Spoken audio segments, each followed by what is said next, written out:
Hey everyone, it's Madison, and welcome back for another video on the Itty Bitty Homestead Committee. And as you can see, I have a toddler who decided she also wanted to welcome everyone today. So ignore the blue face. She decided she wanted to try to eat some markers yesterday.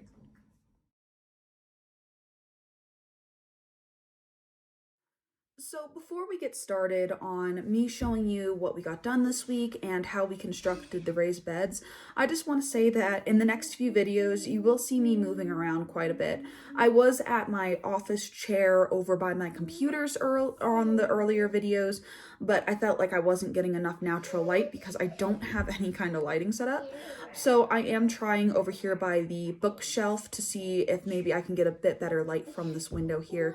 And you could also see my books and my plants in the background, which is very YouTuber-esque, right? But anyway, let's take you out to where we got everything done for the week. I wanted to start out by saying that this project was only supposed to take us a weekend, and it ended up taking us about a month and a half to finish, just because we were having issues with the weather. We would have some beautiful weather where we could get stuff done outside, and then Colorado would dump 6 to 12 inches of snow on us. So that was a bit difficult, but Danny has been amazing when it comes to setting and building these up, and I absolutely love what he's done with our raised beds.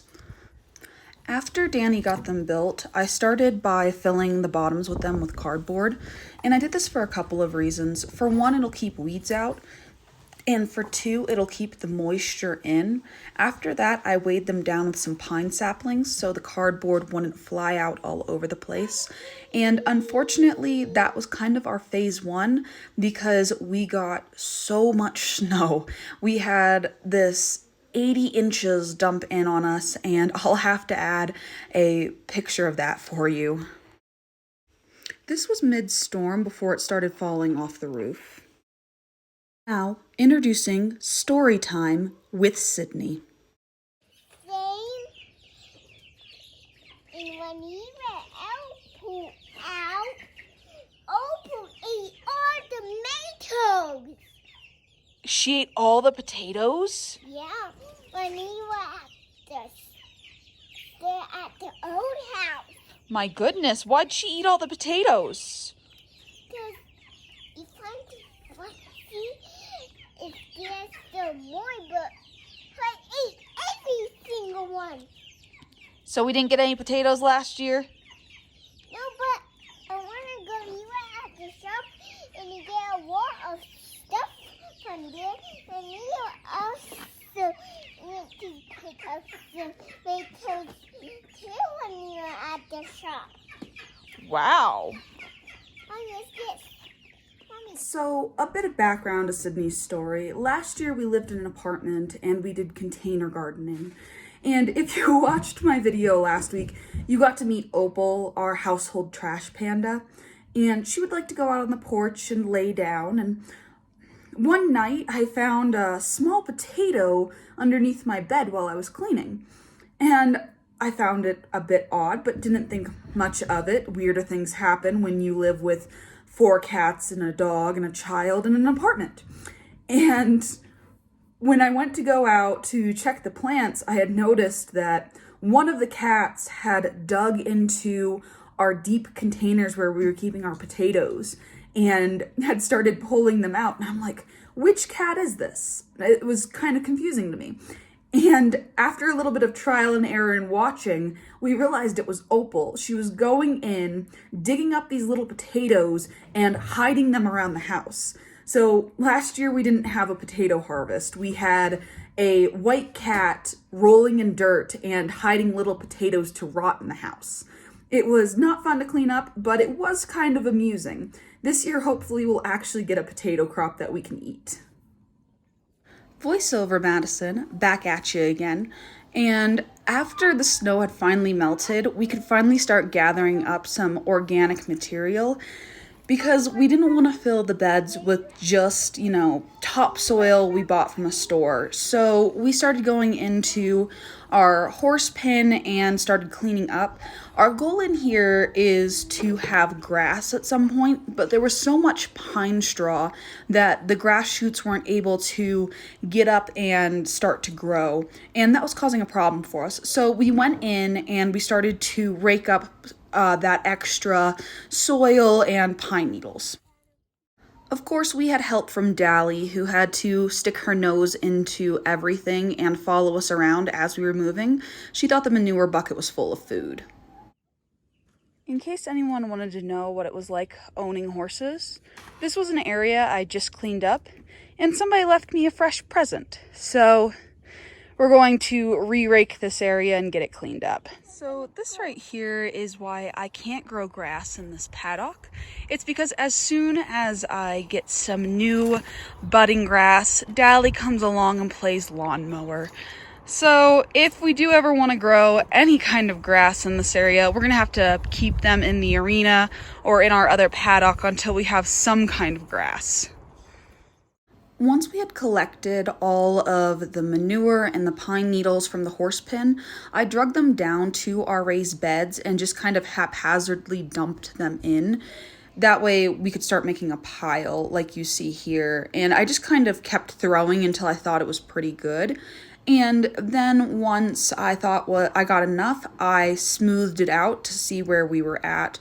After this point, I added about 5 more buckets full of material we got in the horse pen.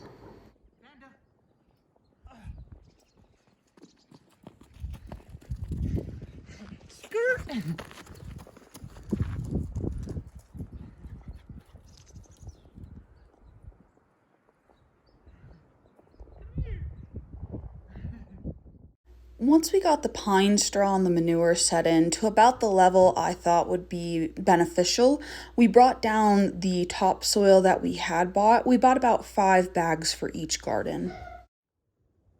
We once again dumped them out into piles and then smoothed it out on top. So as you can see, there is a bit of space left in the beds from where the dirt stops to where the top of the bed is. There is a method to what I am doing, and that's mostly because I don't want to fill the beds up too much.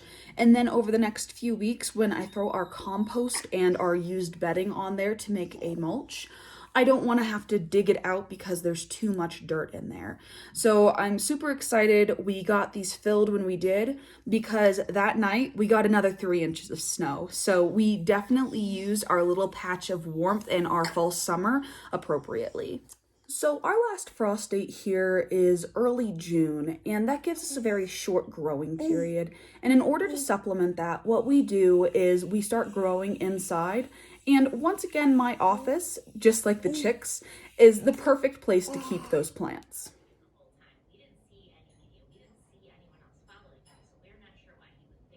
Our last frost date up here in the mountains is early June.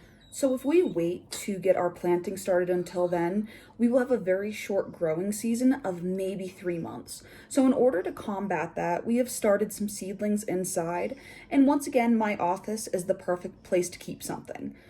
We have started our tomatoes, our peppers, our strawberries, our tomatillos, and they're doing really well, as you can see from that video. Once they get a little bigger, I'll pop them out of the hexi chambers and put them into solo cups so that we can once again put something new into our little miniature greenhouse to get our growing seasons to last longer. Once we are able to get our vegetables and fruits outside without the fear of frost, we will have a deer problem still. We have black-tailed deer that will come in herds all over the area, and these herds are huge, and they range from anywhere from 7 all the way up to, we've seen almost 30 in a herd. So we're still going to have to figure out how we're going to combat that. And I have a few ideas, but if anyone has dealt with a deer problem, I'd love to hear what your ideas are in the comments down below. But I will definitely keep y'all updated as we improve our raised beds and we start setting up for true spring and not this false spring we've been having. Another thing we did this weekend is we got our fence reinforced with some goat wire so that we could move Maximilian in with the horses. Goats are social animals, so they don't like to be left alone. So he is a lot happier now that he is in with Dally and Mushu. And don't let this fence fool you. He is able to crawl under it and be with them at any time, and he does like to torment them. But I want to say that, Danny had been amazing when we were setting this up, because I know that I was not easy to deal with. I'm 7 months pregnant and extremely grumpy, so getting this set up was a feat. So there you have it. That's what we got done on the homestead this week. And I feel pretty accomplished as we got a lot done, and we got a lot of multi-purpose projects done, such as getting the raised beds finished while prepping the pasture for reseeding. And we also got that goat fence up, which is great because now Maximilian isn't alone and we can figure out what projects to work on next. And I am just so excited for it to finally get warmer. But that's all I really have for you this week. And next week, my sister gave me a great idea of what to do next. And that is how I train and ride my horses at 7 months pregnant.